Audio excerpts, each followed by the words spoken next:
क्या तुमने कभी महसूस किया है कि तुम्हारे भीतर कोई अग्नि जल रही है? एक अग्नि जो ना दिखाई देती है, न बुझती है, पर हर क्षण तुम्हारे अस्तित्व को गति दे रही है। वह अग्नि है तुम्हारा वीर्य। ऋषियों ने कहा, वीर्य ब्रह्म स्वरूपम, अर्थात वीर्य ही ब्रह्म का स्वरूप है। ये केवल शरीर की शक्ति नहीं है, बल्कि चेतना की अग्नि है जो सृष्टि के हर कण में नृत्य कर रही है। लेकिन आज मनुष्य ने इस ऊर्जा को भुला दिया। उसने इसे केवल शारीरिक और वासना के रूप में देखा, जबकि ये तो जीवन की सबसे सूक्ष्म और दिव्य शक्ति है। ये वही ऊर्जा है जिससे तुम्हारे भीतर विचार जन्म लेते हैं, भावनाएं उठती है और अंततः ध्यान का दीपक जलता है। प्राचीन योगियों ने इसे वीर्य योग कहा, एक ऐसा मार्ग जहां शरीर, मन और आत्मा सब इस ऊर्जा की अग्नि में रूपांतरित हो जाते हैं। जो साधक इसे समझ लेता है वह सृष्टि की भाषा समझ लेता है। जब ब्रह्म ने सृष्टि की रचना की तो कोई शब्द नहीं बोला गया, कोई ध्वनि नहीं निकली, बस एक स्पंदन हुआ, एक कंपन जो शून्य से उठा और अनंत में फैल गया। वह कंपन ही था प्रथम वीर्य, सृजन की पहली अग्नि। वेदों में इसे प्रजापति की तप शक्ति कहा गया है, जिससे ब्रह्मांड का हर तारा, हर जीव, हर चेतना जन्म लेती है। और यही अग्नि आज तुम्हारे भीतर बह रही है, तुम्हारे हृदय की धड़कनों में, तुम्हारे श्वासों के स्पंदन में, तुम्हारी दृष्टि की चमक में।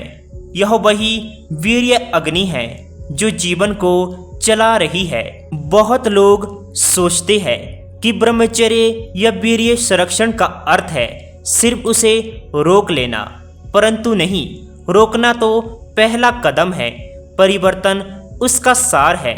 जब साधक अपने वीर्य ऊर्जा को नीचे से ऊपर की ओर ले जाने लगता है तो वह वीर्य ओज में बदलता है। ओज का अर्थ है प्रकाश, वह चमक जो चेहरे पे दिखती है। जब ओज और भी सूक्ष्म हो जाता है तो वह तेज बनता है। तब साधक के भीतर एक ऐसी अग्नि प्रकट होती है जो शरीर को नहीं जलाती, बल्कि अज्ञान को जलाती है। वह अग्नि वीर्य योग की पहचान है।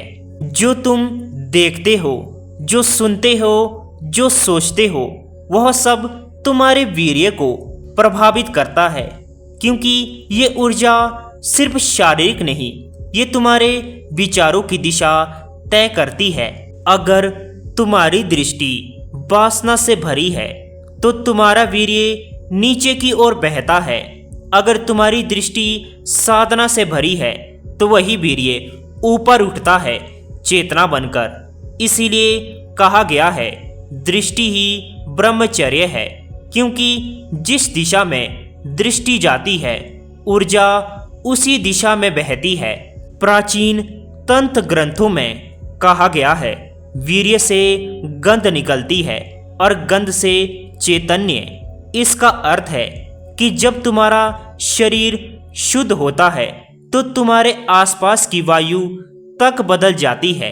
एक पवित्र साधक के पास जाकर लोग अनजाने में ही शांति महसूस करते हैं, क्योंकि उसके भीतर की ऊर्जा आसपास की प्रकृति को रूपांतरित कर देती है।